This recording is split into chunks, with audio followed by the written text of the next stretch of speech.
आग लैन आई घरवाली बन बैठी।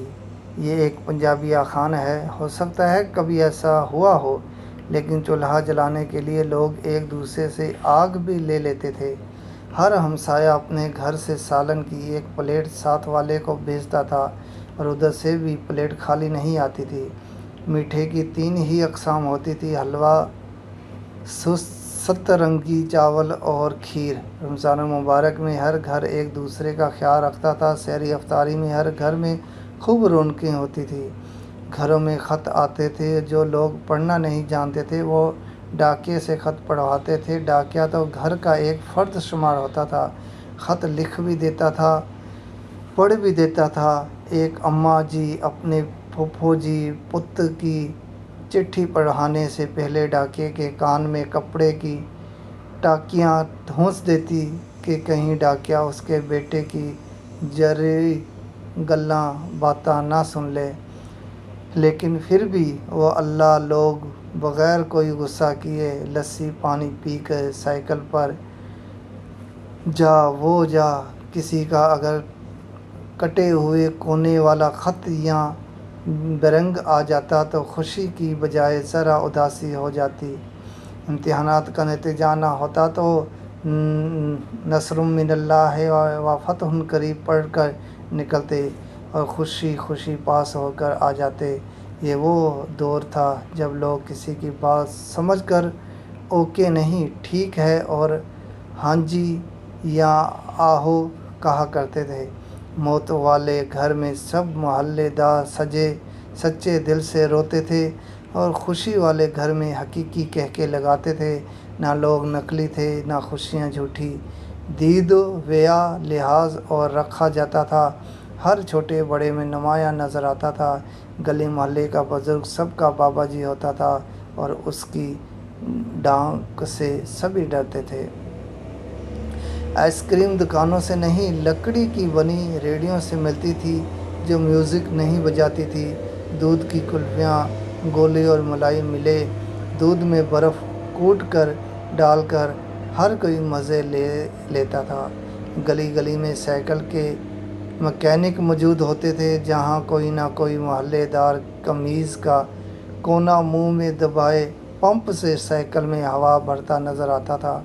कोई सियाना अपने या मोहल्ले के बच्चों को पहले कैंची और फिर काठी पर बैठाकर साइकिल चलाना सिखा देता था और सीखी हुई साइकिल उम्र भर ना भूलती।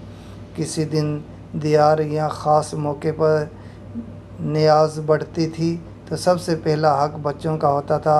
हर दूसरे दिन किसी न किसी गली के कोने से आवाज़ सुनाई देती: कुड़ियों मंडियो चेंज वंडियो दी लाई जाओ। और आन की आन में बच्चों का जम गंभीर आन हाज़िर हो जाता और कई आवाज़ें सुनाई देती: मेरा भरदा हिस्सा भी दे दे, दादी कहती सी मेरा हिस्सा भी लेके आई। दूध के पैकेट और दुकानें तो बहुत बाद में वजूद में आई। पहले तो लोग बहाने से दूध लेने जाते और साथ में शक्कर गोलियाँ खंड वैसे ही मिल जाती थी। गुफ्तगू ही गुफ्तगू थी, बातें ही बातें थी, वक्त ही वक्त था। आजकल की तरह हर कोई वक्त का किल्लत रोता नहीं रोता। बच्चों के पास स्कूल के बाद बहुत सा वक्त होता था। खेल खेल के थक जाते थे। शामा फिर भी नई सी पेंडियाँ गलियों में चारपाइयाँ बिछी होती थी। मोहल्ले के बाबे हुक्के पी रहे होते थे और पुराने बुज़ुर्गों के वाक़यात बयान हो रहे होते। जिनके घरों में टीवी आ चुका था उन्होंने अपने दरवाज़े मोहल्ले के बच्चों के लिए हमेशा खुले रखे। मिट्टी का लेप की हुई छत के नीचे चलता हुआ पंखा सख्त गर्मी में भी ठंडी हवा देता था। लेकिन फिर अचानक सब कुछ बदल गया। हम कदीम से जदीद हो गए। अब बावर्ची खाने या रसोई सीढ़ियों के नीचे नहीं बनते, अलग से किचन बनता है जहाँ खाना बैठकर ना पकाया जाता और ना दस्तरखान पर बैठकर सारे घर के जी इकट्ठे खाना खाते। मजाक से टूथपेस्ट तक के सफ़र में हमने हर चीज़ बेहतर से बेहतरीन कर ली है, लेकिन पता नहीं क्यों इस कदर सहूलतों के बावजूद हमें घर में एक ऐसा डब्बा ज़रूर रखना पड़ता है जिसमें डिप्रेशन, शुगर, सर दर्द, ब्लड प्रेशर, बेख्वाबी और विटामिन्स की गोलियां हर वक्त मौजूद होती हैं। ये हमारे वालिदैन का ज़माना था, पुरसकून और डिप्रेशन से पाक।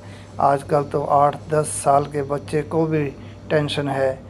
आप अपनी यादें भी साझी कर सकते हैं। जज़ाकल्लाह खैर।